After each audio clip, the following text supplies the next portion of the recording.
did go all 5 games. Guess what? That was like a 2-3 in the first 2 games. CDEC lost back-to-back. So what turned them around was James Shaker. And CDEC, they get to open with that Shaker once more. They're very confident in that hero. It is into the clock. So you've got that way to string that combination with clockwork here from EHOME. Got a great way to sound out that initiation. But the package CDEC has here with Shaker Disruptor, that's really strong team fight. You've even got the NP. So if you can catch him out with his treats, with a Shaker, then you can get really big slam going. But EHOME, the clock's there to break that Shaker up. The NP's there for double presence. Got really good long-range initiation now. From the clock and the NP, you could just TP in and force fights. There's a lot of pacing here from these two. And it's going to be interesting to see that clash and stomp come out here. I do think so as well. It's already looking to be quite an explosive game. Now, I'm going to say yesterday when we were watching EHOME, they were playing rather differently, to say the least. We saw them playing up against LGD, I believe it was, and another team, I can't remember which one it was, maybe it was an Asta, but they were being quite aggressive in their play style the last couple times we saw them, and then we see them yesterday, and suddenly it's a very passive, slow-paced play style that just, it didn't seem to fit them very well. 10 seconds remaining. I don't think I've ever seen EHOME play like that, to be honest with you, with this roster. So, Yeah, my thing is, I'm just saying, I hope that it's not going to be one of those series up against CDEC. Because the truth is, right, you've got Army on the other side. He's going to farm. Like, if you're willing to just not play aggressively and just try to play the farm game, it might hurt you quite a bit for EHOME. Just seemed out of their usual play style. 10 seconds. Yeah, it definitely was out of character yesterday.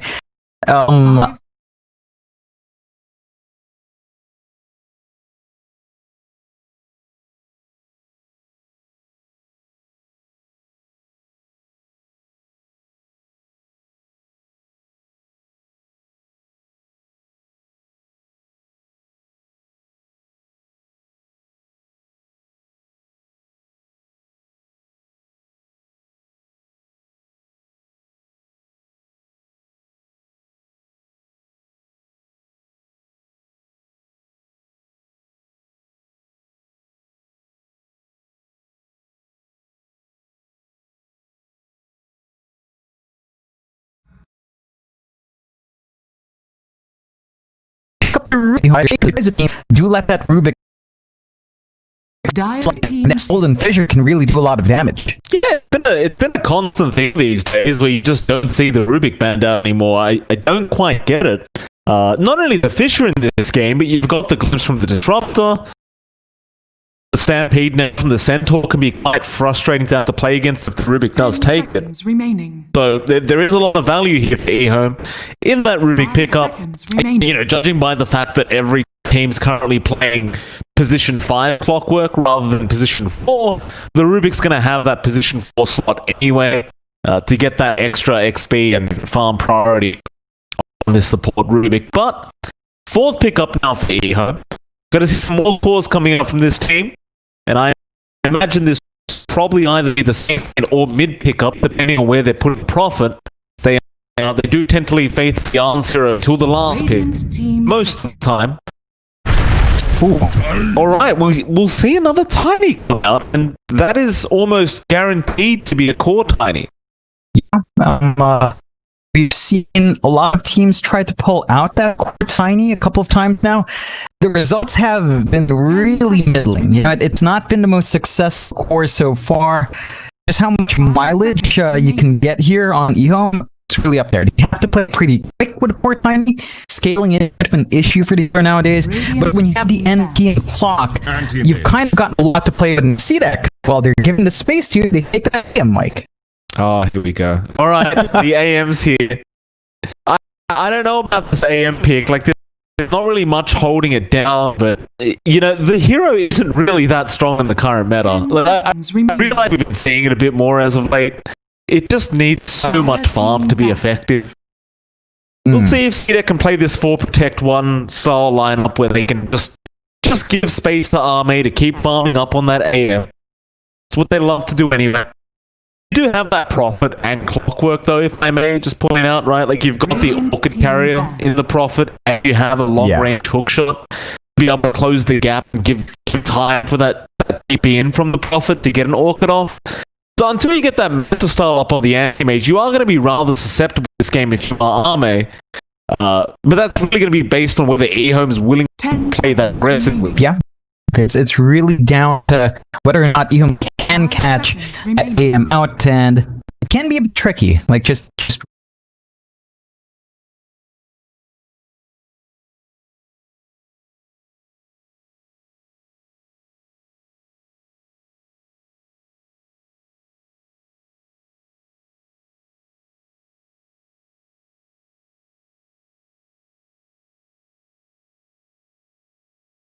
might be tricky to find that space to pop.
Give them a lot of scaling.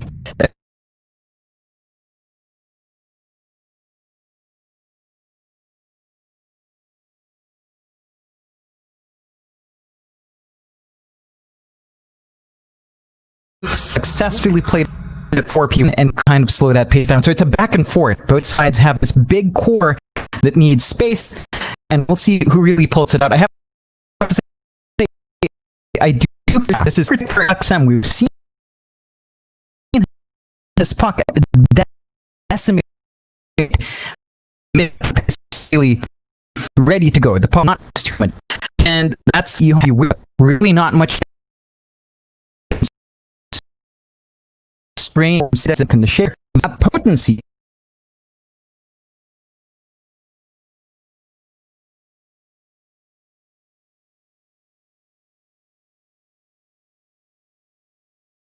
And the moment they lose it really they've got to hit the timings right. Otherwise, I'm in the AM. I can definitely see him. Who's got the better draft here? Like the one, the side of it is just that Tiny. Like if that Tiny wasn't there and we had another kind of offlane hero, I'd probably lean towards the Alchemist. But it's really hard to pick one or the other. Regardless, it should be a very, very fun game. We'll see if EHOME and secure enough farm, nothing to say to really just slow.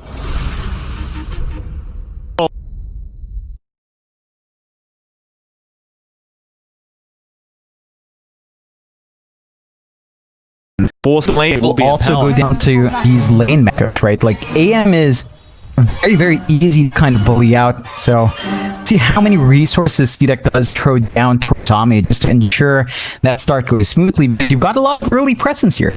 Like Fabian, once he hits level 2, you're not going to be blocking enough of that damage on the AM to really feel safe. And of course, opting for early blink is something you see some AM players do. It's never the best feeling. You'd rather have that greater presence, and you'd already see AHOME pick up a level in the mana break if you tend to, but if he gets caught out here, that's a dicey situation for this hero. It's funny, I just remembered as well with this, the personas that you can't actually add cosmetics onto those personas. So it just looks so bland now, the AM persona. Right? Like it just seems like a hero that has no cosmetics. Yeah, but I still think it's great. Hair, though. Yeah, no, the hair is... I mean, it's... Like, the model's great. Look at that portrait. Look at the detail in that sculpt. It's a really good refresh. And I think that's something Valve need to do. Like, literally refresh every hero. We've seen it on Zeus and Viper, right? They look terrible before they got touched up. A lot of heroes need a lot of touching up. It's true. Top lane Sylar. I'm taking a bit of harassment on that Prophet, but he does manage to get the bounty. And that's actually 4 bounty rooms to EHOME. Alright, CDEC did not manage to get 1. The other bounty rune up at that top lane was taken by Y on the Clockwork. And I mean, Sylar took a lot of harass out of that, but not worth it for bounties. Yeah, I mean, you've got nothing to say down mid. He had the Grievel's Greed, so you get a lot of value from contesting that hard, and that's going to help nothing to say right through this laning phase. Up against XM's Puck, this is not an easy time for the A. You're looking for him to just try to rush level 6, just try to stack up his own camps between waves, and XM is not going to make that easy. He's gonna try to make it as difficult as possible. Can be a little bit challenging going up to the Arc in the laning phase, especially once you have the Acid Sprayer. And of course, we all know with Arc 6 and transition into the jungle and just start farming stacks when things get a little bit too hard on the laning phase. XM is certainly going to try and make it hard. Just kind of question how hard he can. There's nothing to say. Right now, I'm not struggling at all, John. 7-1 on the Arc. Farming just great. I know it's very early in the game, but if he can just keep this up, it's going to be a bit troublesome for CDEC. Yeah, and that's one thing CDEC will have to watch out for. If they can commit the resources, rotate into the Alpha, of course, it's an easy target early. It's just that when you've got this in lane, supports are really tied into stabilize the side lanes, and it's already rough here for a Really is. Appreciate it. Link's thing with the Tiny, although I don't particularly like off-lane Tiny, it's also harass the counter spell up. So he will low once again. SRF almost getting the kill on the Nature's Prophet. Was able to run out of range. He's going to stick in the lane for now. I imagine he will probably be out soon and just heal up in the fountain. For now, he's come bot lane. However, Faith Beyond is being jumped, and now the glimpse back on Faith. He'll eat some of the stick charges and salve up. Cancelled by Victoria. He will be alright. He'll pop another salve and be just fine. Yeah, they've got a lot of regen in this lane. Like, StinQ has another salve in his backpack.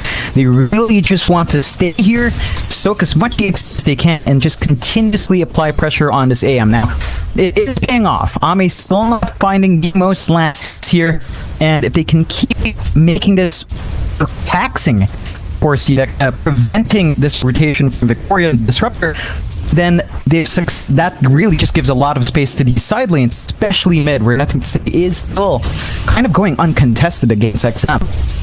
He is. We saw almost going down the bot lane again. The back of the avalanche out from Faith Beyond, and now Faith has that bottle up. So that mana, not going to be as big of an issue now. I'll pick that anti-mage and okay.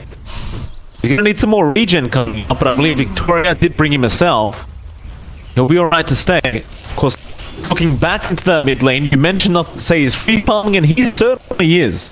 24 and 2 on the Arc at the moment, top of the last board, and I don't want to sound like a broken record, but if this keeps up, he becomes a real problem. And even with that soul ring now, he can just keep spamming acid spray and just keep securing last hits. going for the old school Battle Fury build. Wow. Yeah, it's a good one, right? Like, it allows you to farm faster. It still fixes your issues when you're outside of that rage. So you still get some value even outside. You can keep farming up efficiently and rapid safely as well. And even these early rotations from James, he's just blocked off by Y. They just keep track of that Shaker.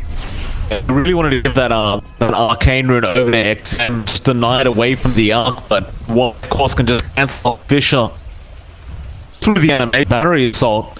So James unable to help out this park. XM will have to continue to struggle in this mid lane. I say struggle, he's still farming just great in the park, but when you can't go down the bit of a struggle, even Y he's just going to be able to camp that mid lane now, just behind the tier 1 tower, and look out for that courier, because XM, he doesn't have anything like a bottle out yet. Looks as though he's not really looking to pick soon. No, in fact, James will bring that for him. So they knew the clockwork was waiting. Now, they'll chase him down, see if they can get a kill on this clock. No dream coil yet. Bounty's getting them up. XM gonna make chase now with a nice vision block. Hey, why ultimately be okay? And bot lane is where the first blood happens. They do actually get Sing Q on the Rubik. Yeah, and that's a really important kill to free up that AM lane. Of course, that does give more leeway towards of course, he's almost at the ring of health. So he has a sustain item on the AM to be able to at least hold the line a bit better. Still have to be cautious about the combo at the time, but you're starting to reach the point where Ame should be living through a lot more damage from Fate Beyond this. Really worrying. It is. He's just constantly going to be on very low throughout this lane. He is remaining alive. That's really what's important here. But Fate Toss going to be out of Disruptor. Victoria should just be dead. Fate does have the avalanche follow up and let's get the kill. It's not quite what he wanted though. He definitely was aiming at Ame, but he was blocked up by Victoria. Now he does at least get to that ring of health, so he can passively heal himself up. No need for others flying in. Be cautious about blinking in like that. Counterspell going to be activated, but get the avalanche. Thompson Arme bit overconfident to blink into Faith Beyond like that, and Faith just bottled up and got the mana to get the avalanche toss. You can't afford to play like that with this kind of lineup. You're just not getting the space Ame want. Down mid though, they do catch Y out. That's the first recoil. And they aren't going to get the kill, but that is a position 5 clock, and XM, geez, through that Age Wrath, almost goes down. Will barely survive with this life act, and well, going to pay some attention toward that top lane now, CDEC. They've got 3 heroes up there. Has been pop the stampede, blink in a net of Brown himself. But he also would with all tonight. Just off seeing the T1 tower. Oh, this is really getting to be a real problem here for CDEC. That's the second time this AM's died. I'm not sure why Ame feel compelled to join fights. He just doesn't have anything. He doesn't even have level 6, so he can't stand down. A rather strange decision from CDEC, but EHOME, they punish it well. They have a lead now on this game, and that's really down to nothing. They're getting that free. So that doesn't really remove the concern. Like, Victoria and Arm currently the exact same level. And that's plus 5 Disruptor and a position 1 AM. Oh, it's not smooth transitioning here for CDEC at all. On top of that, I mean, you're at the point where your support still can't seize control in that jungle. They've got a warp triangle, but you look at all these sentries from EHOME, they're protecting that top jungle really well. And I think Stage just has all the space in the world to farm up. It'll keep going, just pops the typical rage. They tried to make a jump on him. Without the Dream Coil, there was really no hope of actually getting the kill. And bot lane, big Q picking up a kill on Same. Yeah, I just stopped looking at the bot lane because I wouldn't assume he'd die again like that, but turns out he did. They can't leave him alone. Like, even at 6, and at this point, he has nothing. He doesn't have power treads for stats. He's only got the Ring of Health, really. He's so susceptible to just being the down, and they keep bleeding, killing looks like this on Ami, it's going to take a long time for this to recover, if at all. Mid lane to get caught out of position. Synq going to try and help him out, but ultimately he will get taken out. And now XM does have Dream Coil and will commit it to try and go after the secondary kill.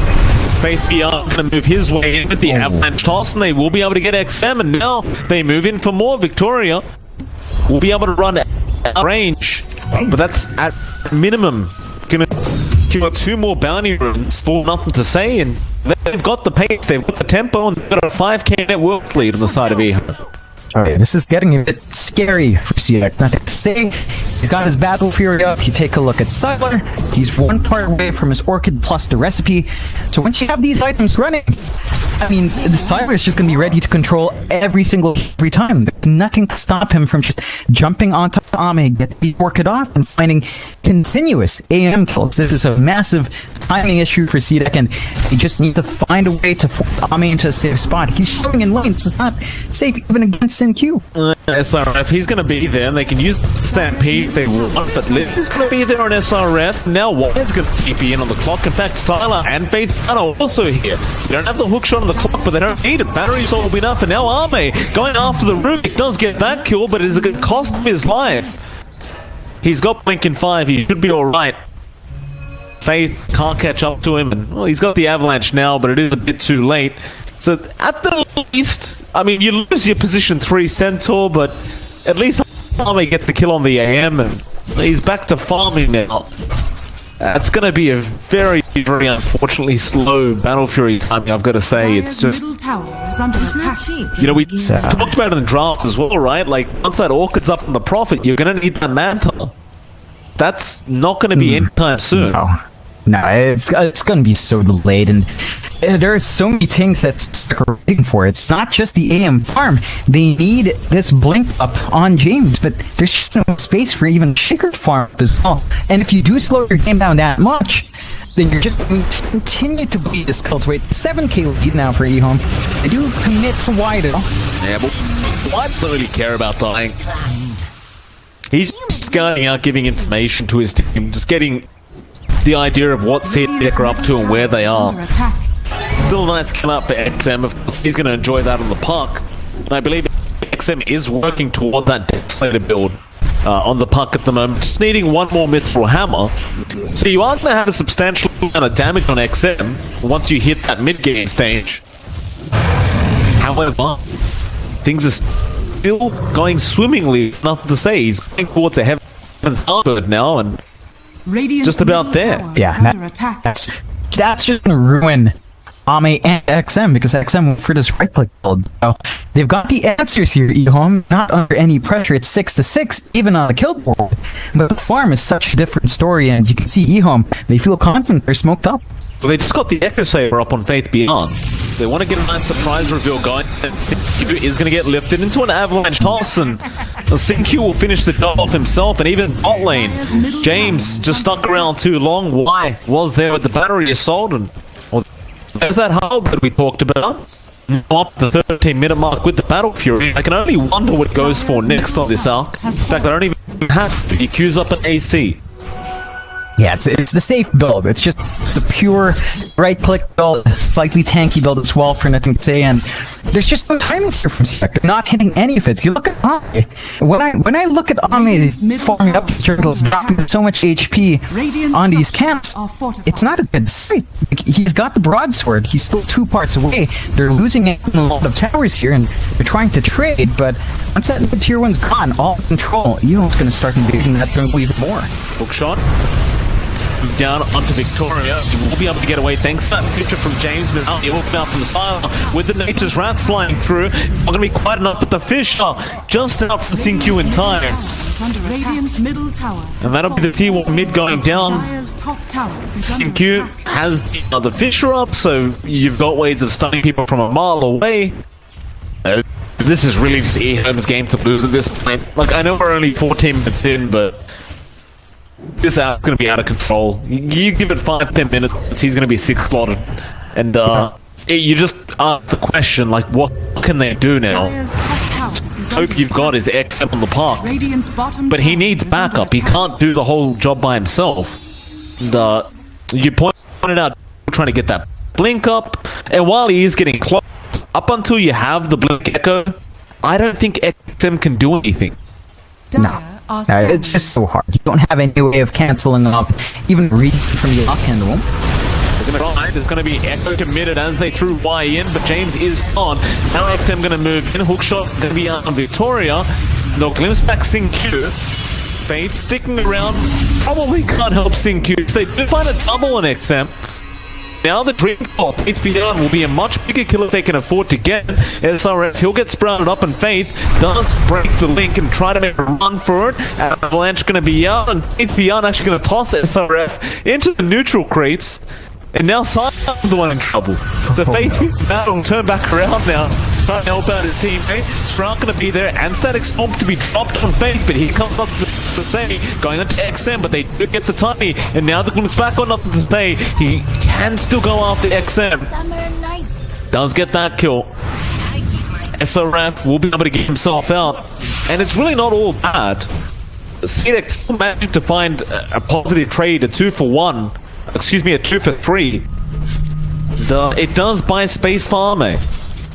Yeah, in that sense, they're starting to build up a bit. You're still bleeding a lot there. Like, losing the puck really hurts. Like, you need them to just continuously try to keep that form up. He does work towards BKB next. They really are just trying to take that control and early damage away from EHOME. Once you got that in the puck, then it's easier to stand forward, but without something like, say, the blink on XM, that mobility is not quite up there yet. Now, you do have the blink on James. You've got some team fight potential now with the Shaker Slam. It's just that EHOME has not been really clumped up enough for that slam to be maximized in the big use case, but you do have tools to at least have some options now here for CDEC. You definitely do. I imagine they'll probably just go for a bit of a smoke play for James. A blink reveal to at least end up in a couple kills if you can. They do scan out the Roshan pit. They were just walking past. I believe they'll know them as well, because there was an observer ward scouting out the Roshan anyway. Actually, EHOME that want to continue to be aggressive through this mid lane. They are going to give a bit more time for Nut to say to get that AC up before they do make the plays, and we'll see. It looks like they found a target in the form of Faith Beyond. They will glimpse him back with the Static Storm. Faith, he actually does manage to get himself out of the kinetic field, and now the Avalanche is buying time. The toss back on Arme, and they are unwilling to jump all the way, so Sylar will TP in onto SRF. The Centaur has been silenced and will be able to walk out. But they just weren't willing to jump in all the way onto Faith and really try and secure the kill, and you can't really blame them. You really have no idea where the arc was at that time, but at the same time, you've got to commit if you do go for those attempts. Yeah, that's a massive spell to commit. Like, not having Static Storm means that they're probably not going to be able to fight properly in the next minute. And here they go. The battery assault Kong's going to be there on the Centaur. He can try to get himself out, but no, he won't even bother the stampede. Now Victoria going to get caught out. EHOME starting to really run over the side of CDEC, because even James getting caught out now. He will go for the TP play. Y does not have the hook shot. They'll ignore him. They don't even care. They will just take the T1 tower. And they'll just keep trying to snowball out of control now with a 12k net worth lead, and Sylar just being able to pick up a BKB straight after that T1 tower went down. Yeah, this is going to help him just stand and fight. Now the control coming out from the Shaker and Puck, not going to be amazing. You're going for, say, an axe for XM, and into the pit EHOME. It moves so fast. Just how much form they have. Not even any chance for CDEC to contest. And having that life up, going to nothing to say, that's going to be even more they have to deal with, even if they manage to commit to that help. Bot lane almost ended up getting Arme. He does get scouted up by that rocket flare, but Sylar won't bother chasing down any further. So Arme does have that Battle Fury up now. He's going straight into the Archer. They are pinging him out. It seems like they do want to try and rotate down and see if they can pick off this AM. It's going to be Y here. Oh, he blinked right into him. Now the shot's going to be with the Cogs pushback into Faith Beyond. He gets the avalanche toss. The stun does land and he will go down. It's just so unfortunate. And even Faith, seeing if he can get any more, won't quite find anyone. But can move into that mid-tier 2 tower now. And there's really just nothing to stop them. No, there's just no way CDEC can defend outside anymore. They're going to have to sit in their high ground, just try to wait it out. EHOME, they maintain that 3K lead now on their side. CDEC's progression is really stalled. We've been waiting for the BK next, and he does have the mithril hammer up, so he's only the recipe away. There's no space to farm this. We've seen the blink on James for a long time now. They smoke up. We haven't seen that echo just yet, and it really hinges on that team fight here for CDEC. It's been a real struggle. Now you've got the bash romp on the stage, just bringing it out on the courier. Once you have the Abyssal there, suddenly the Orchid is not really the biggest of your problems now for the AM. That Abyssal is going to be a much bigger concern. That tier 2 tower will go down. EHOME unable to catch anyone else out. They won't mind. They're just getting every outer objective. Really, once you do have that Abyssal Blade, I don't think you're afraid to go high ground anymore. Even this early on as EHOME. You just have such easy ways of locking down XM and the AM. Just, I don't believe they'd be able to get out before the map expires. In fact, Arme has been silenced up, but a nice glimpse out and a nice Fisher to stop them from stunning up this anti-mage. Nothing to say, not really going to back off. He'll just get back to farming the same creep wave. But all they can do is just keep farming, but even Silo now has a Bloodthorn up, and they're going. Faith beyond. Avalanche toss going to be out on Arme. Gets tossed back into the Disruptor, but they don't have any further lockdown. But no, Arme, he goes back in. He does get lifted up, and now he gets bashed from the first hit. Oh, how unlucky can you get? Yeah, it's being cleaned up here. They even find that kill on SRF up top. They commit the hook shot, and with all these kills, it opens up that mid-tier 3, and they're just dropping the GG branches. A lot of goals from EHOME. They've got the BK Beto in the stack. XM doesn't have that up. They've still got Blink Echo. They can try to defend. I don't actually think that's confidence from EHOME. I think Faith Beyond's just actually trying to fog himself out of vision. He's been doing this all game where he just places casual trees to get himself a bit of fog of war. And even now, like, the orb will get vision of the tiny, but ultimately, he's going to get Static Storm. Can you actually get through his HP? Sync-U going to get the lift off on XM. Hook shot, Y won't land, but Avalanche Toss is going to be there. Faith is doing a lot of damage. As the ref goes down, but Echo is going to be good, but there's no follow-up. It's a big Echo, but they're just so far ahead now. It just seemingly did nothing. Oh man, that is the best team fight they could have hoped for as well. That was a pretty clean initiation, all things considered. And EHOME with a 21k lead, they've got the Abyssal and nothing to stand. As you mentioned, there's nothing to be scared of anymore. They've got the gap closing on the south. They've got the control. They've got the damage. They're just gonna go straight for another set of racks, and CDEC just can't defend without these spells. It's starting to look pretty close to over. This game number 1, EHOME just looking to finish a very dominant victory if they can.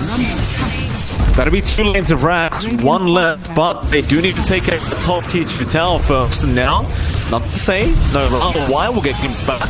Do they want to save the clockwork? It looks like they do want to try. Y will be fine, and now nothing to say does get the Abyssal off onto SRF. They'll get the Centaur kill. And now Sync-U lift onto XM. He should be just fine. They are kind of considering going back in.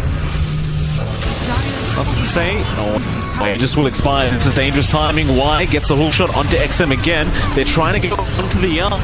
Dream call out. They do at least get Y, but now XM going down, and the Echo not really doing much at all. In fact, they are going to lose another, and yeah, Victoria probably going to die. They've called the GG. Avalanche toss from Faith Beyond just to really rub it in. That is a very, very dominant game 1 from the side of... Oh yeah. patch, new crashes, Mike, with EHOME. They play it perfectly. They set the pace of the game. They have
and I can see my own silhouette.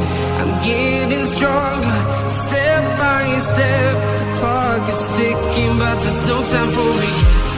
I've been flying from town to town, from London to Taiwan.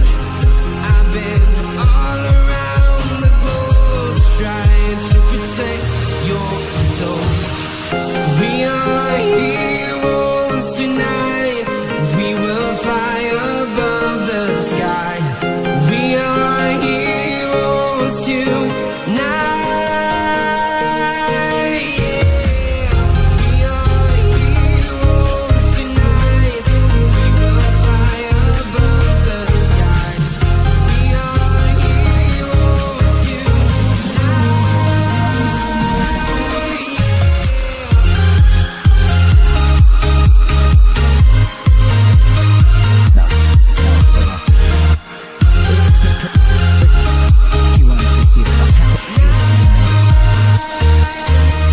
I mean, you mentioned long.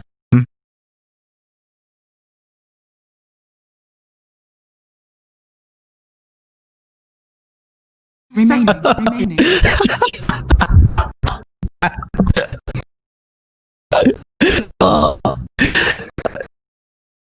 Radiant team pick. Yeah, lose game with AM. Like Void, you have Chrono, right? In a very weird abstraction. It's crowd control. AM has no such thing. He has a blink without items. That's the tendency when you're not core. You don't have items. You're just a big creep, a big dumb creep that blinks in, maybe blows someone up. It's not as good. I mean, it looks like it's a core, thankfully enough, because you've got the ogre now, so you're going all in, having the steroid for the AM. You've got a stable way of at least getting Ame up, a really good point to fight. Once you have levels of Bloodlust and even just a couple of items, so there's a little bit more here for CDEC to play with. You've got more presence as well with the ogre. I think one big part for CDEC in game one was the disruptor. It wasn't really down to Victoria, it's just a hero.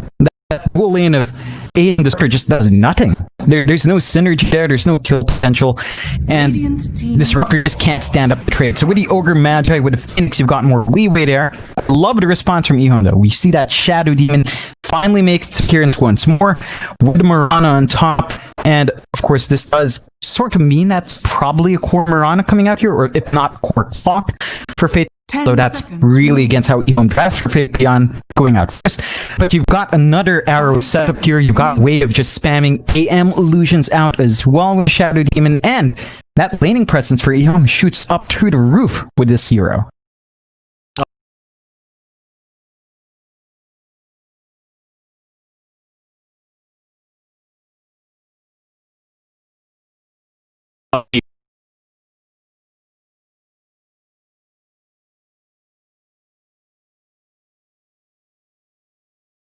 Oh yeah.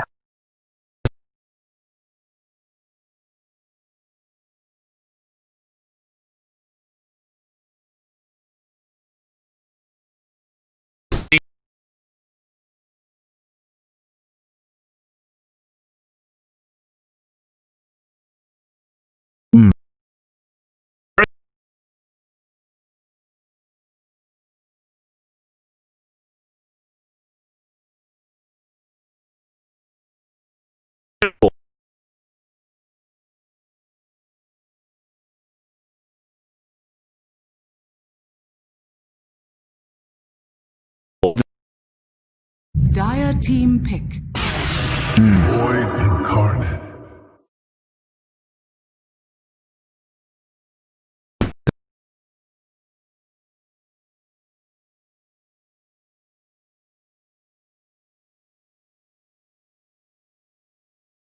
Ten seconds remaining. 5 seconds remaining.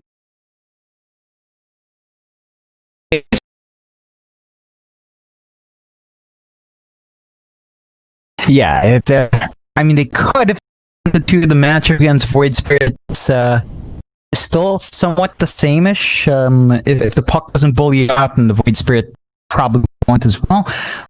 But I think when you have the Mirana core, we've really seen that down mid. That's the position for EHOME. The other way they could run is one of these two Clark or Shadow Demon as Fate Beyond. But again, that's just not how EHOME tends to draft. So I doubt that, but they could still fall back into that. Nothing to say, Alec. And he did have a great game. And that is an issue for CDEC because when you're both playing 4P1, the Alchemist just scales so much faster, and the aim just doesn't keep up. It's kit that the Alchemist gets that big, and you will need to punish it if you are CDEC. So EHOME can try to force that out again. Now they go with the Ursa, which is one of those heroes we always see banned out, but in this case, it does slide true. You've got all the setup in the world here, and there's not much to kite this Ursa around. Like, once you get some farm in, it's going to be ready to fight a lot earlier than the AM, depending on how EHOME build it.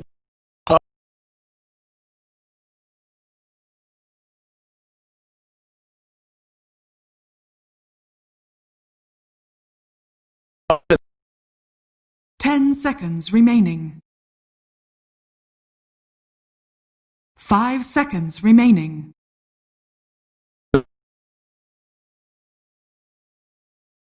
Dire team ban.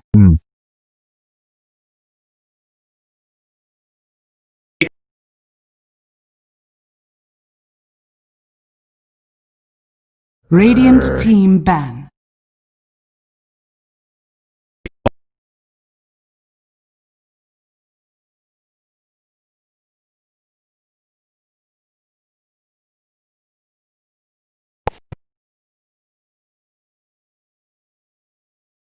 Ten seconds remaining.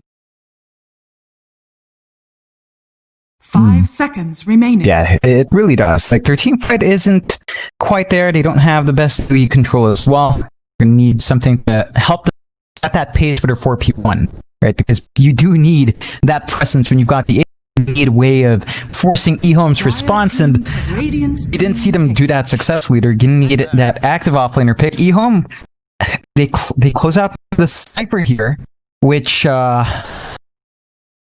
an interesting strat.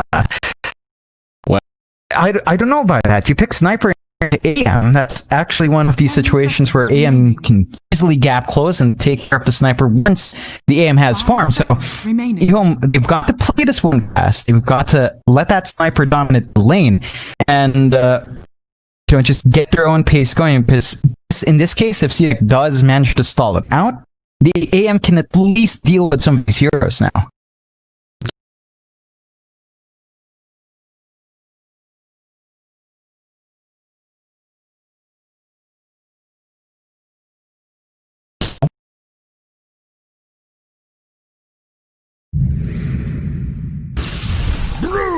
Choose your hero.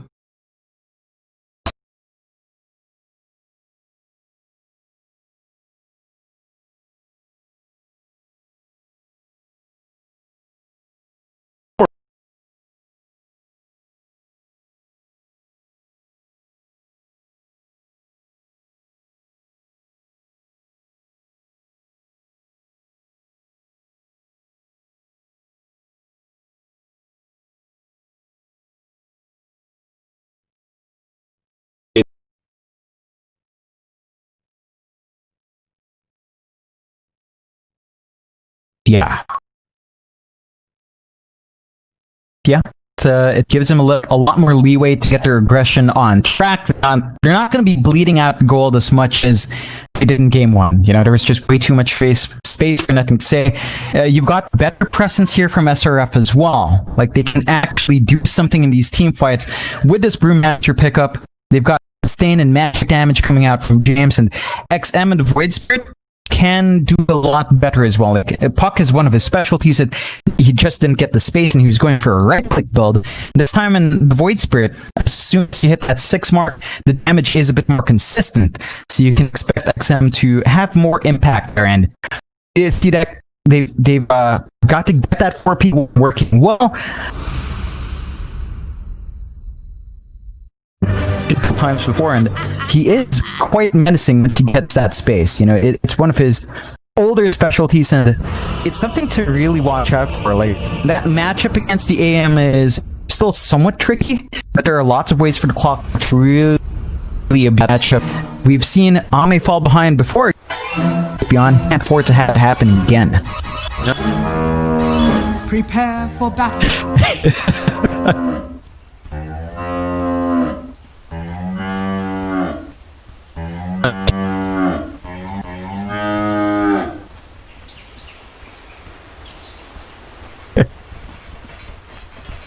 Oh.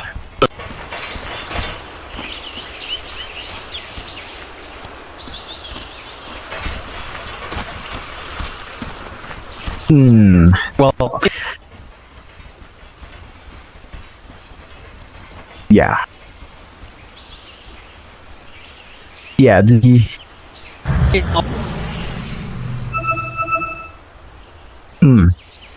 Yeah. Yeah, it's, you don't have to worry about that early burst. It's not as big of burst damage, but the key thing is this dual lane. If Fabian does get... If they do manage to get that control out, the moment they get those disabled on, he's going to be in a touch of problem. You can see Ame changing up his playstyle. He doesn't level up Mana Break first. He knows he has to be a bit safer, so he's leaving it open depending on how this lane does develop. And he's really just going to need the back of his support. It looks like Victoria is starting to make his way down. So you've got the AM Ogre, and in this case, the Ogre can at least cop the hits. But can stand in front, it can trade by itself. Definitely very different from that Disruptor AM lane. So there's more presence here for Victoria, and that should give Ame just a little bit more leeway to try to find farm.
Deny!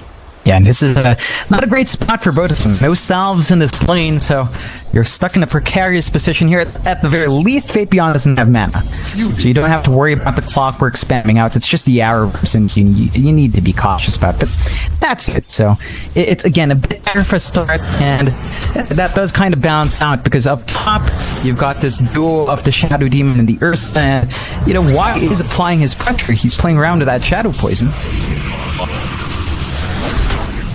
Evangelizing for my cause.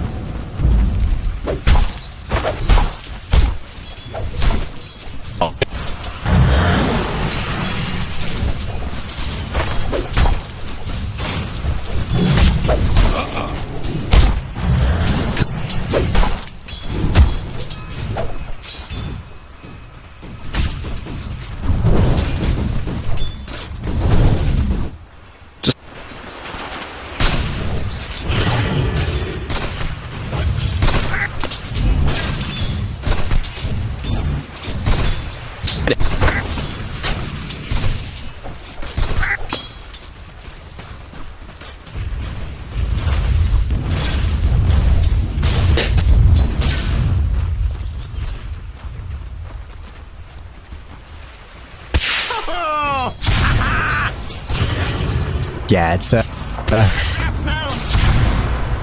yeah, it's get a lot easier for Nothing State to do this. You know, spam the shrapnel out, level 2 shrapnel, a lot of damage at. XM can't quite block up with his pulse, and you know, the cooldown on his spell a bit longer as well. The key timer here is really level 6. Like, if Nothing State gets to get that assassinate lined up, it's going to be a nice set of kills, although down bot.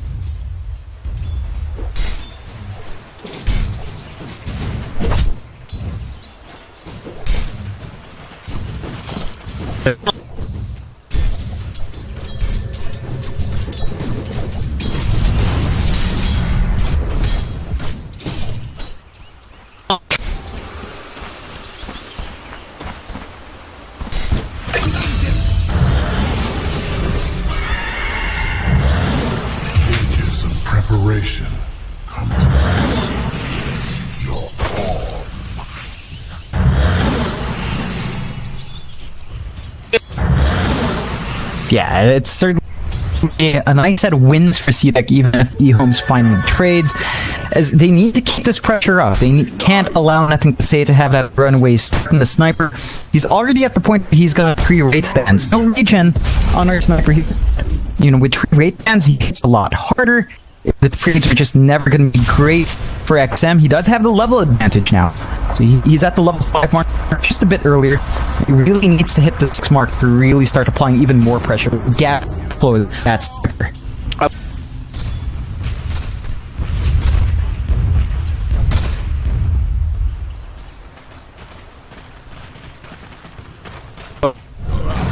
yeah, it's still fairly open. Last time we saw the core sniper, it was a Maelstrom, but Siler up.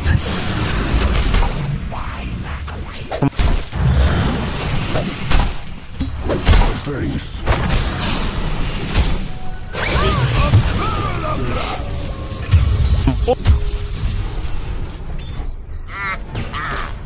That was clever.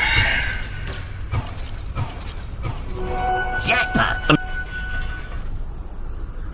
Slayer's here.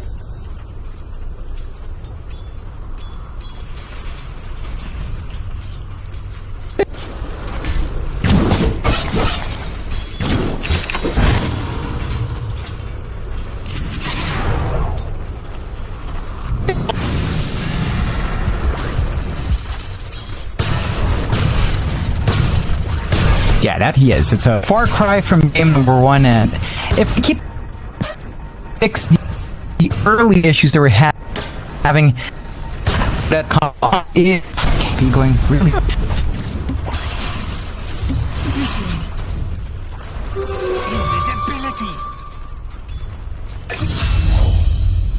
Invisibility. There is nothing outside the void. It's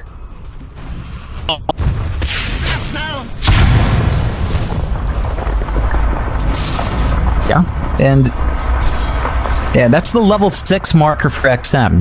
That's the point we can get a lot more active on Void, where he can start setting that pace.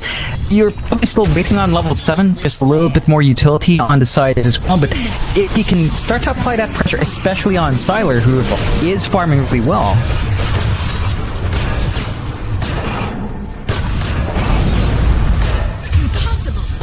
They should have run. They had that chance.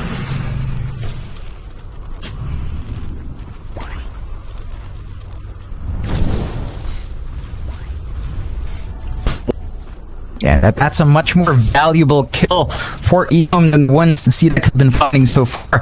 CDEC need to apply that same pressure onto Siler, because this Ursa is not too far behind from this AM, and it's really down to XM to get that rotation out, so they need to start setting their sights there. They are invading these stacks, though, so that will help the cause just a bit for CDEC.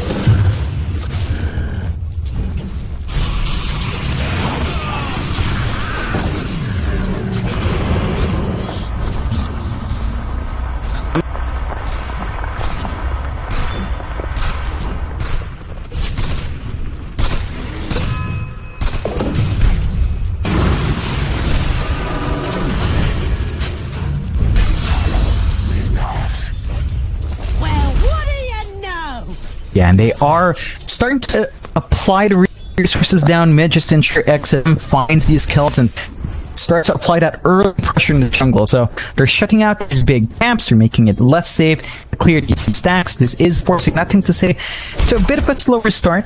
Of course, all this free space up top, though, is something Siler is enjoying. He's still kind of uncontested here, although they do drag more heroes up.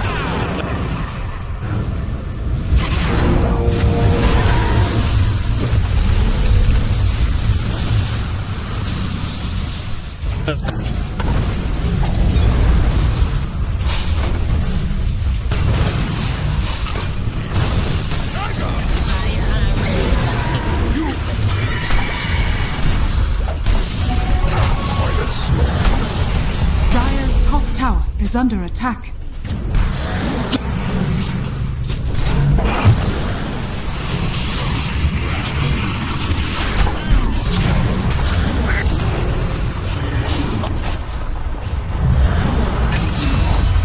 Dire's top tower is under attack. purpose, but your death may still.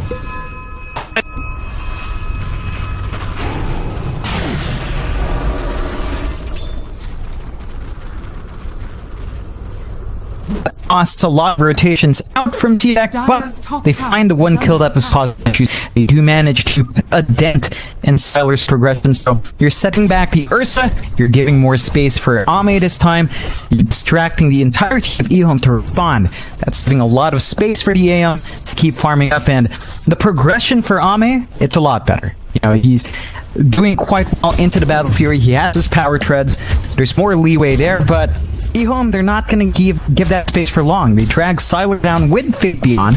They know that they do have to keep Ame in check here. Bounty.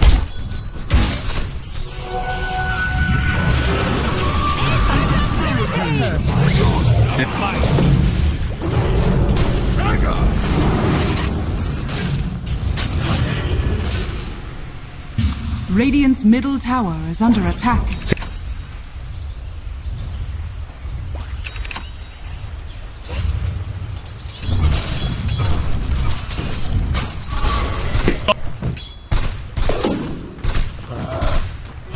The prize is mine.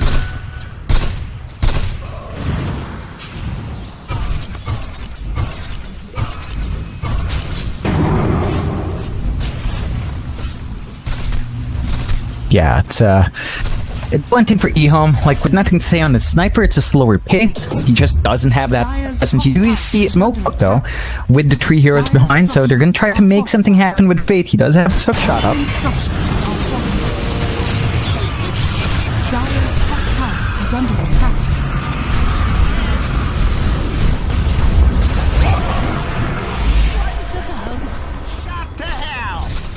Dire's top tower is under attack. Dire's And that's a massive boon for nothing to say. That gives him his Mask of Madness. He's working towards the MKB rush as well. Sniper. He's just going for the pure right clicks, and if you give the sniper space, it's going to be tricky to deal with.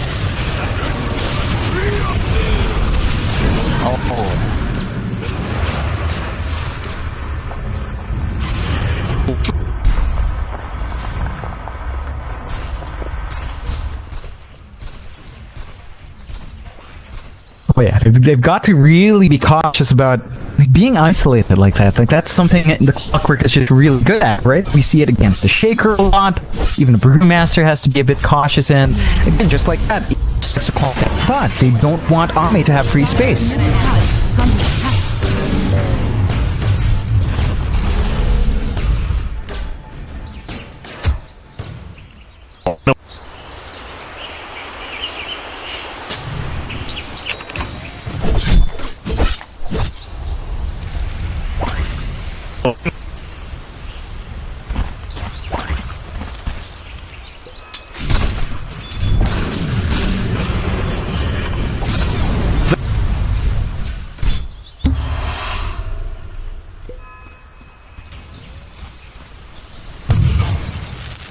Yeah, it's such better progression for Ame this game. It's not quite the top of net worth though. You're still seeing nothing ahead with those kills, but they're not relenting. Fate Beyond is still hunting.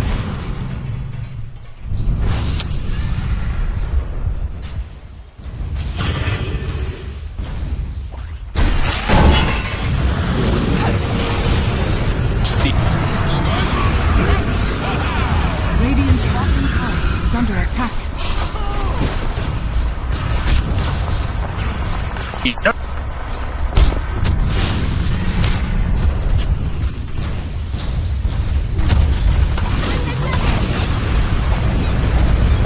Oh boy. And, you know, when you have a sniper, it's a really safe push as well. They just don't have the teamfight tools anymore with that egg blown up, so a big objective going the way of EHOME that's going to allow them even deeper excursions in the jungle. Is the first tower they've taken, but it is a really crucial one. It will force Ame to kind of farm in less safe areas once more. Radiant are scanning.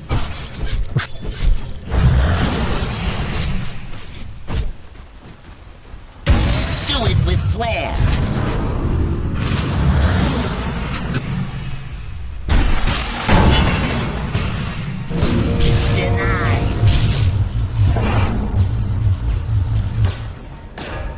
Radiant's bottom tower is under attack.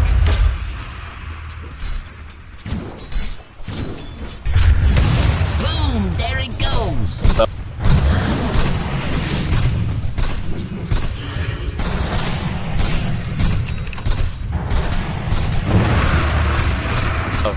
Dire's middle No, tower is definitely under not. attack. Like, nothing says progression towards the MKB is going along.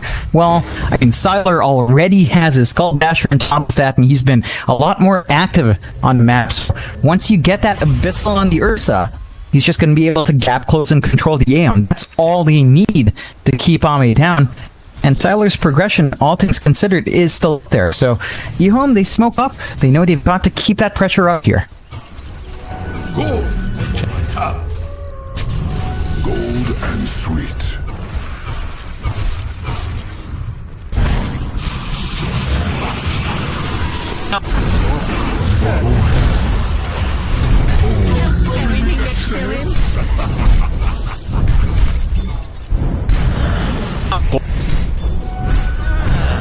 This will come in handy.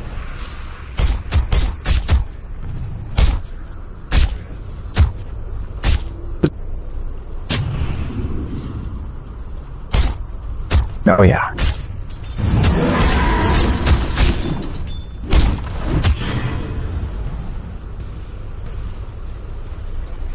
Oh. Radiant's bottom tower is under attack. Radiant's bottom tower is falling. Yeah, we're not seeing as much activity coming out from XM. Like, we expected Void Spirit to really take central role here, but you've got big item pickups from EHOME. You've got the Blink Up on the Brewmaster, at least. So more options there. That should allow them some more leeway in getting CDEC up in front of these fights. It's just, they haven't found that opening, and it's really EHOME setting the pace.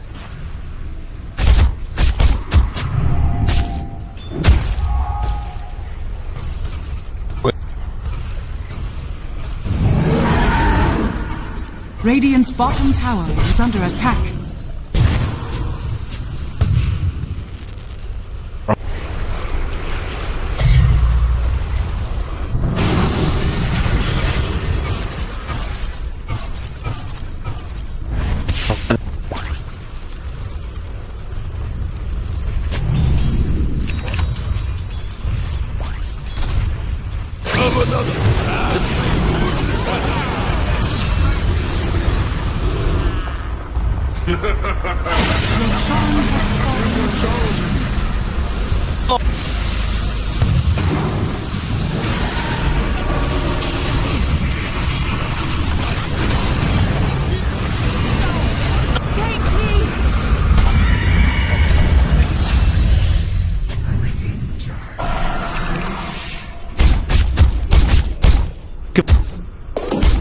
Yeah, it's a nice punishment coming out from CDEC. Of course, a great blink reveal on SRF. That does give some room towards EHOME. I mean, they've got the Roche, so there's an Aegis on Sylar, and Fate Beyond does have the Orchid, so they've got a way of controlling the AM to initiate onto Ame before that Mantis up, and, well, Ame's just finished up the Yasha. So you don't quite have the Mantis style up and running yet. If Ame just focuses on farming, though, it's not going to be too long with Battle Fury up. So, starting to reach the point where the AM is going to overtake.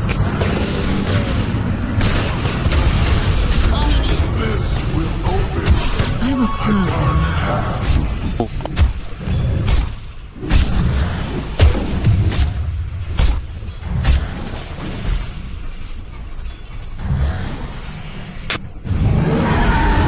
Yeah, it's that working for Fate Beyond, just giving that additional control to hold these heroes down. And it's such a pivotal pickup for EHOME. They can't afford to really give breathing room here towards CDEC, so they're going to continue to apply that pressure. CDEC is playing smart, though. Like, Ame is just playing a lot more safe in this game, and as long as SRF's ult is down, they know they can't fight into anything. So they just wait it out, they accept that they're going to bleed a couple of kills, but once you do have that primal split, you can actually counterfight on CDEC's side.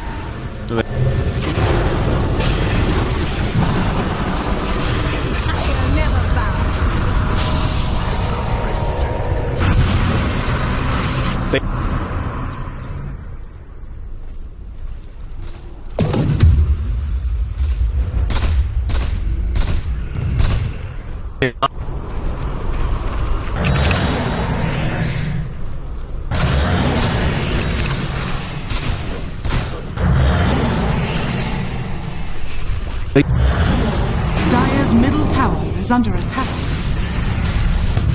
Nah.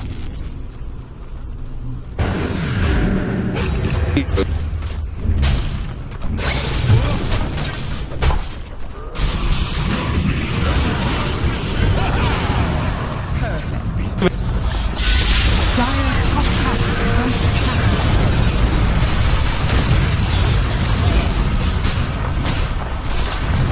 Good.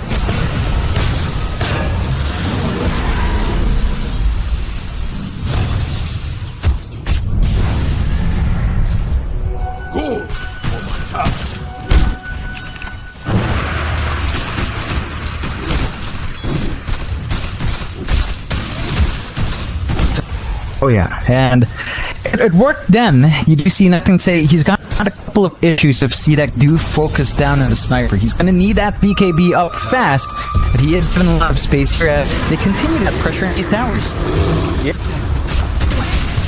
Radiant's middle tower is under attack.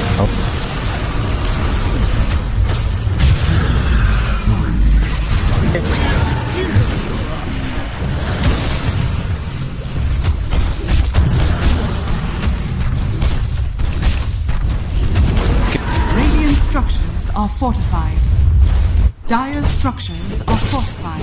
No, and you do have at least the answer in on, so he's got the man stall up. The orc isn't going to be enough to lock the AM in, but they are losing map control here on CDEC's side. So mid tier 2 goes down. That's going to open out the outposts as well, as that's the first tier 2, and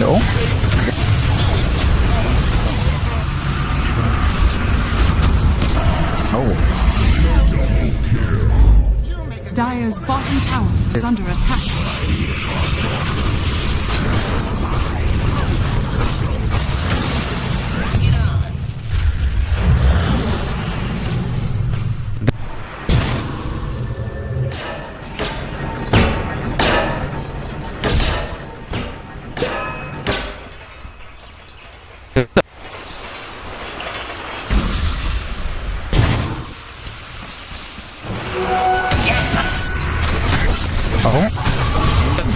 EHOME?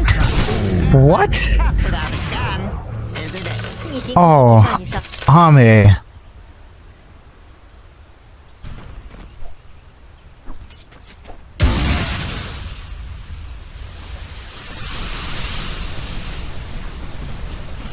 The sniper was there, and it's these small plays from CDEC that just cost them. So, EHOME, they've got 3k lead back.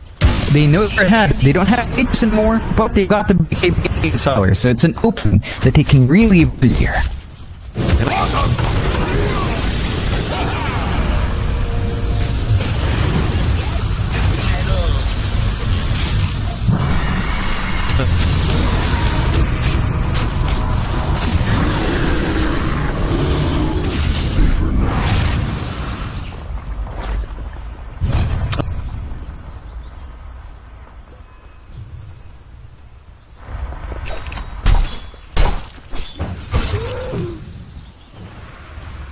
Radiant's bottom tower is under attack.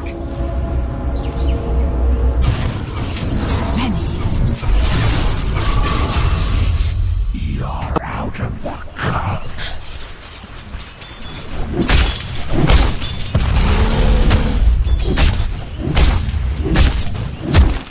Yeah, that's it. You don't. And there's already all of that control coming out from EHOME, all of the damage as well. Oh.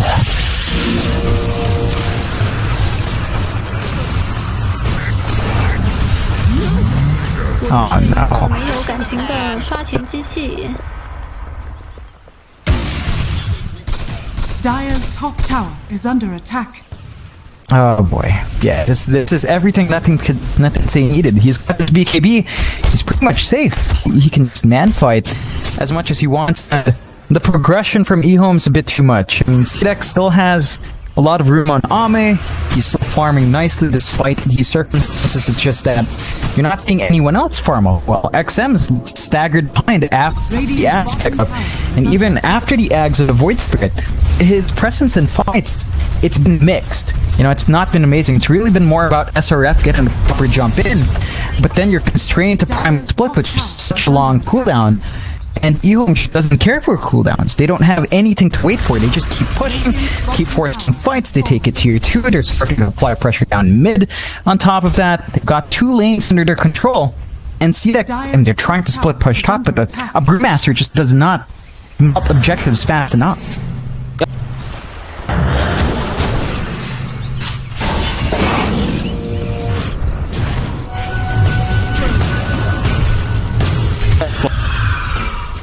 A little advice. Stay dead. This will come in handy. And it's up. Then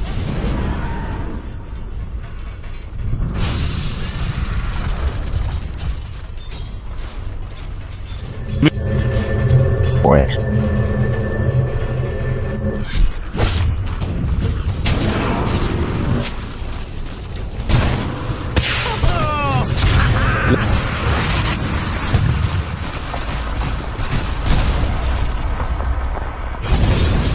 Dire's bottom tower is under attack. In your face. Coming in.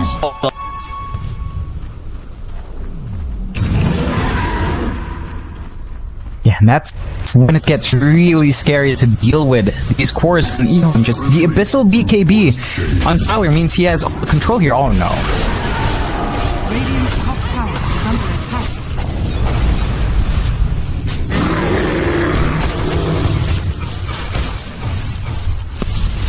Radiant's top tower is under attack.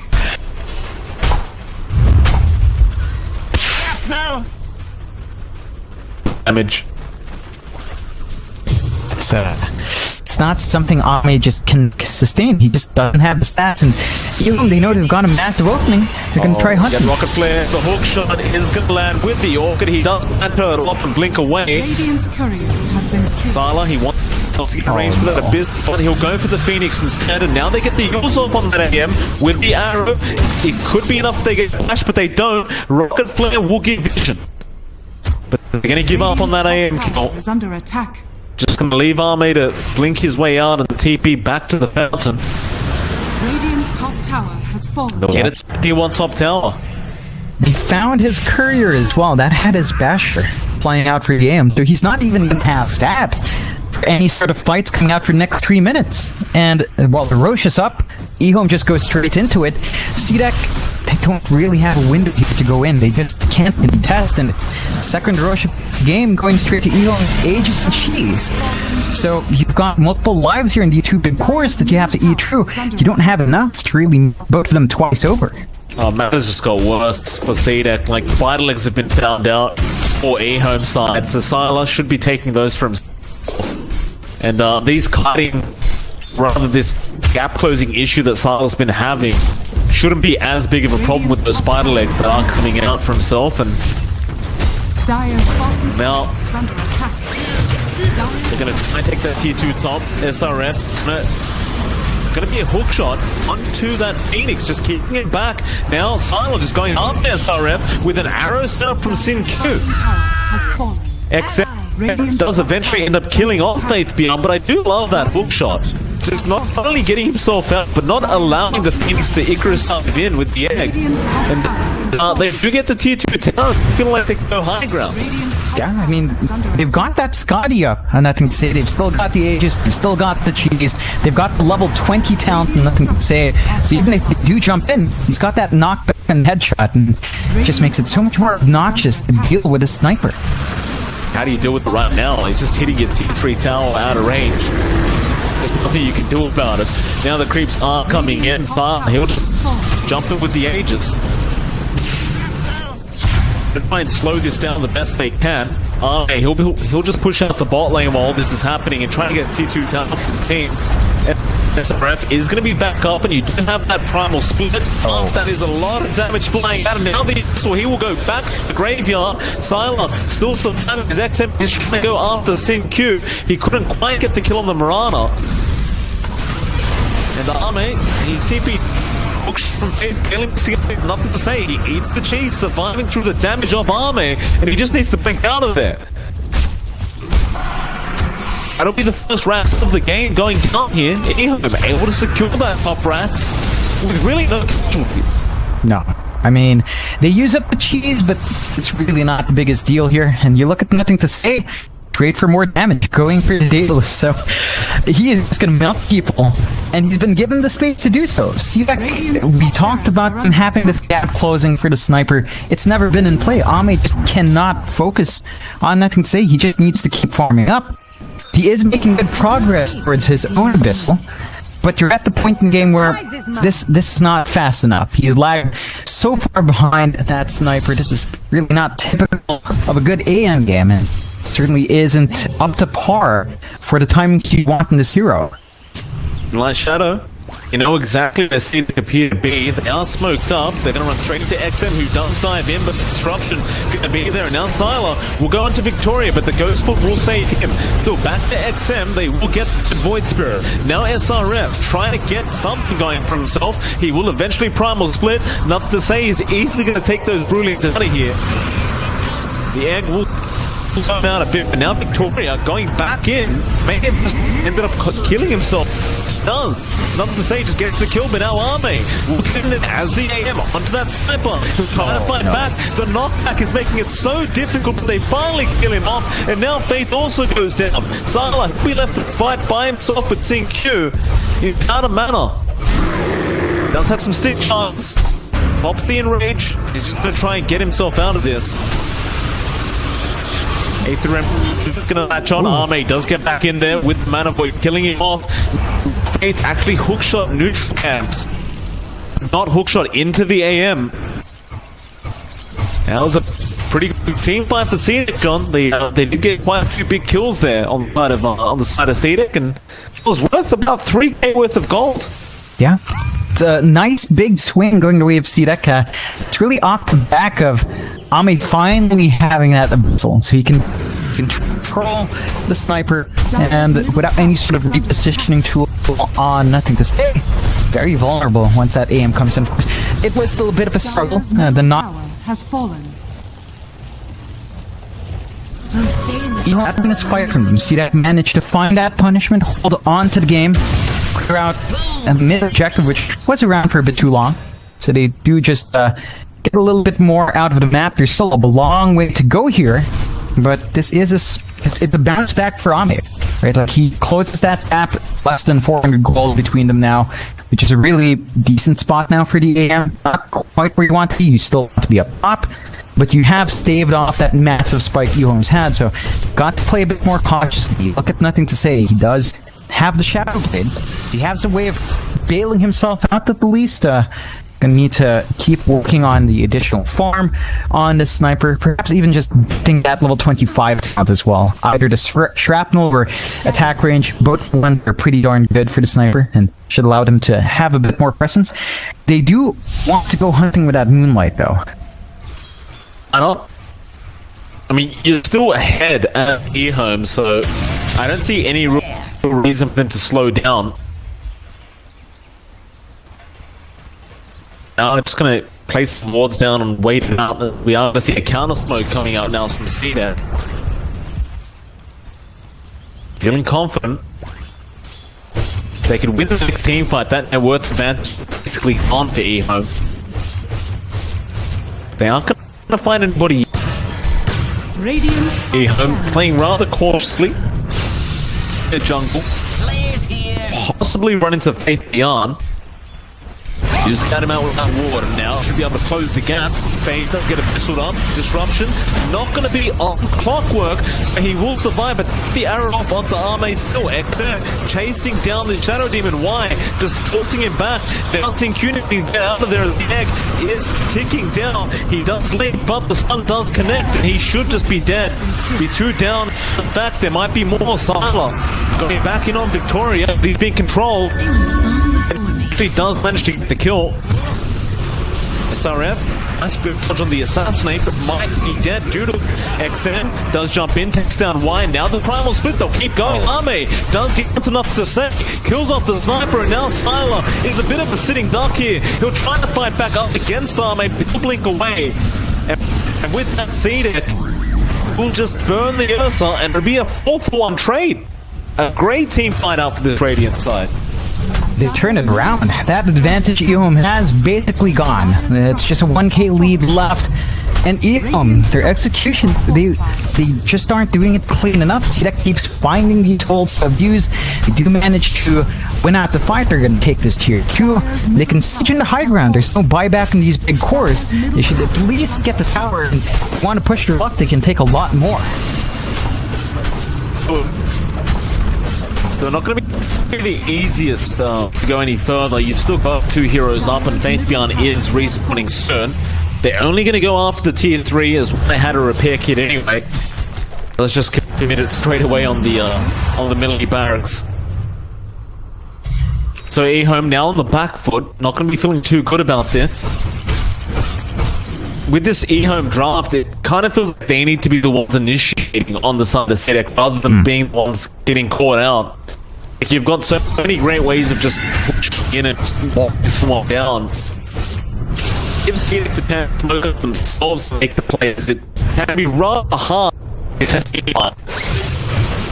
They might find freebie as it's already. He's going to think it off why, but he's completely by himself. He'll obviously if he's trying to fight back. It is buying time for the rest of his team to make it toward this RF. Get up. Blinks in there, going straight up Y. It's the kill. Not the same, not really having a jump to take him out, but instead they do go on to SRF. Mask will die, but now beyond being done by the AM. He'll turn back around onto Army with the open, but it's not going to be quite enough. Now the Yule's down, there'll be no arrow follow. He'll jump back in beyond, but he'll still walk out of it. Eventually, what a hook shot coming from away from Tunstall. Dissimulate will be there to protect, but it won't be enough. And Faith is still alive on this clockwork somehow. He's still on time. They get the use off on James, and well, suddenly it's a 3-for-1 trade for the side of EHOME. Yeah, and this time it was CDEC a bit too keen in jumping in there. Ame just immediately bailing out, so they're AM safe, but they needed him these fights. Doesn't even find the tier 2 tower to split push, and unfortunately for them, that lined up quite nicely with Roche. They're going to be able to take this objective. There's no for it to try to steal. I mean, it's down to Ame if he wants to risk it, but he really can't. He's saving up for the Divine on the AM, so they know they just need all the damage on Ame. That is the third Roche game, and there is a refresh though. Can make it tricky in this next fight. I wonder who they give it to. You could just have the double enrage. Yeah, they'll give it to Sylar. Have that double enrage up. Effective. And with an MKB now up on that Ursa, he'll be hitting substantially harder. Players here. They're going to try and see if they can get a high ground push going while XM's down on the Void Spirit with no buyback. The Bloodlust is going to be nice in terms of defending that tier 3, but not to say can attack from out of range and Stark can just tank all the tower damage. Tier 3 tower.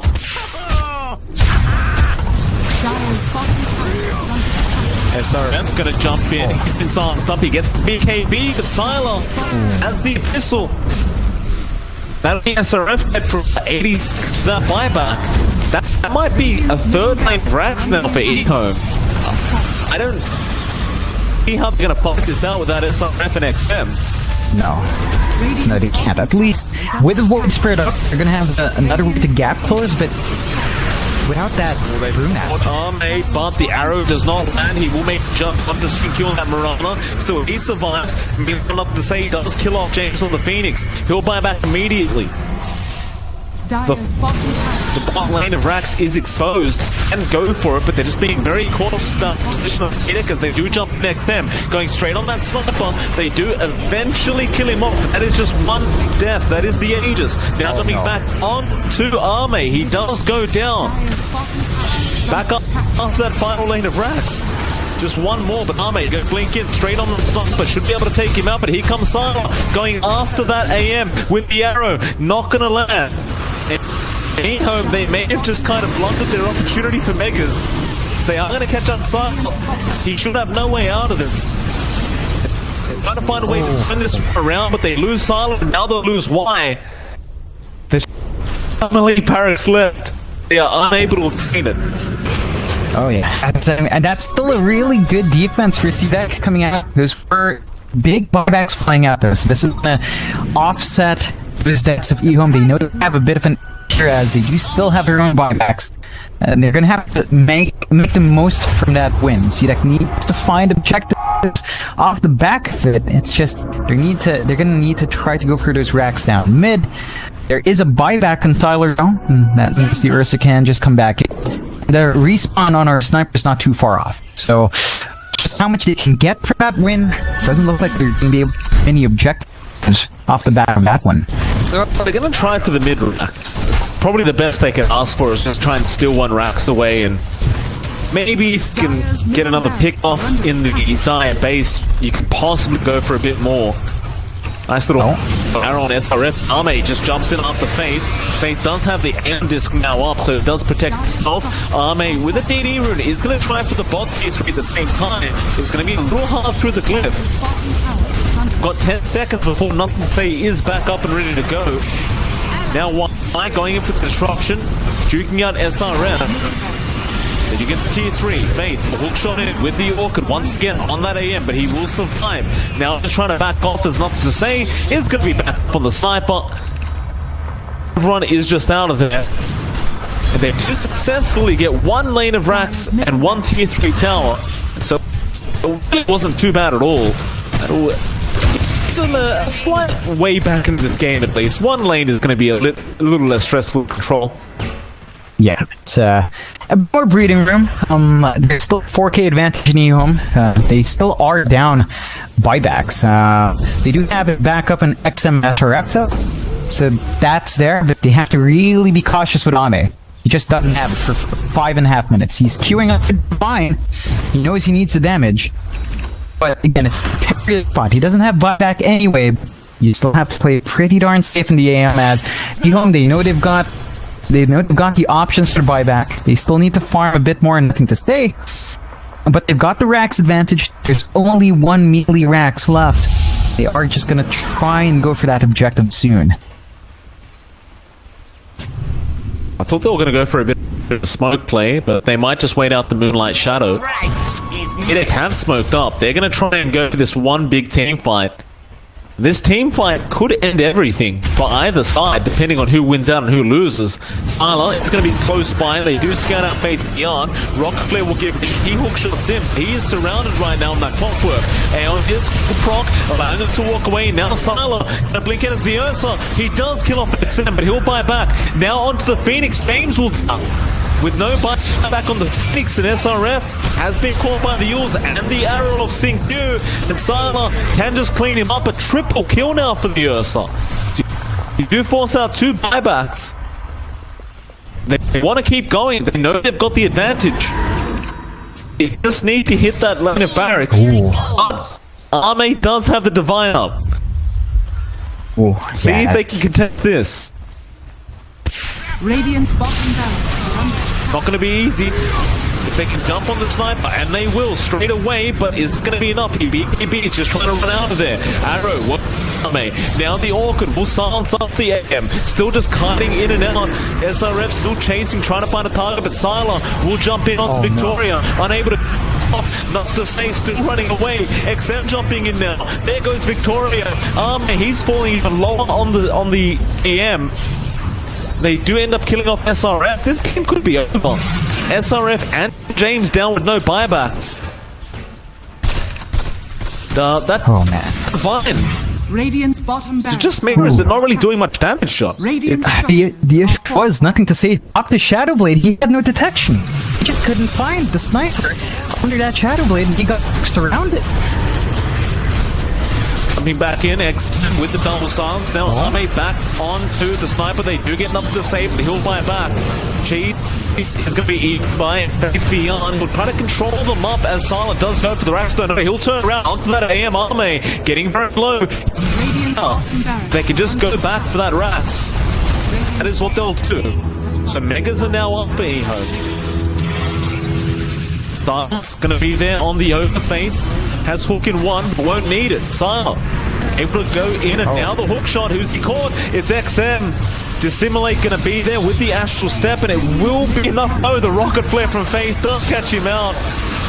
And now James trying to walk away. Arme's been controlled. He's been stunned up and he's dead.